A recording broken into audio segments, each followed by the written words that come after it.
Hello guys, we are back with our next lecture. In this lecture, let us go through next question. Okay, so this question belongs to GATE CSC 2008 guys. The question is the breadth first search algorithm has been applied using the Q data structure.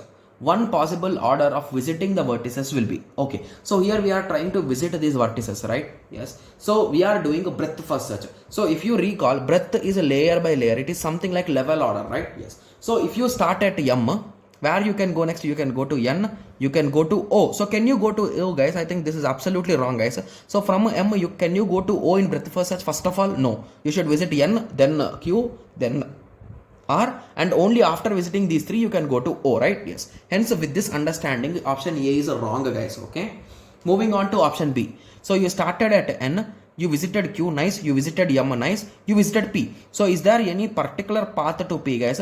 Before visiting O, how can you visit P guys? So that order is absolutely wrong. Now moving on to option C. So you started at Q, you visited M, you visited N, you visited P, nice. So after these three, okay, you visited R, nice. After that you visited O. So this is absolutely right guys. Okay, similarly moving on to option D. So first you visited Q, okay, then you visited M, okay, then you visited N, okay, so then you visited O, P, okay. So after that you visited R.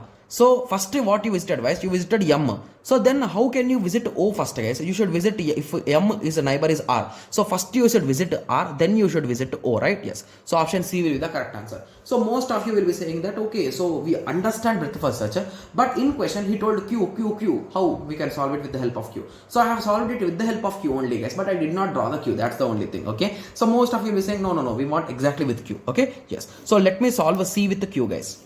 Okay, so first I will NQ Q.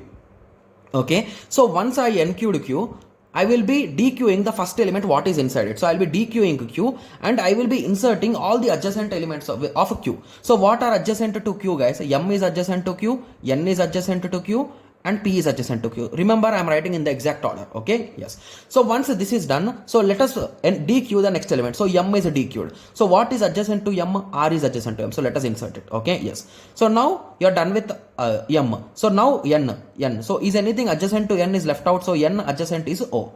Yes. So now is anything adjacent left? No. So the order is a Q, M, N, P, R, O is absolutely correct. So basically with the help of Q they will solve in this way guys. Now you got an idea, right? So how it is exactly executed with the help of Q. Okay, so I hope everyone got a clear idea. So anyway, we discussed this type of approach in our theoretical classes, so that's the reason why I use some tricks while solving the questions. Okay, yes, so I hope everyone got a clear idea with respect to this question. So in the next lecture, let us continue with the next question. Thank you, thanks for watching. Like, share and subscribe for more awesome videos like this. Thank you.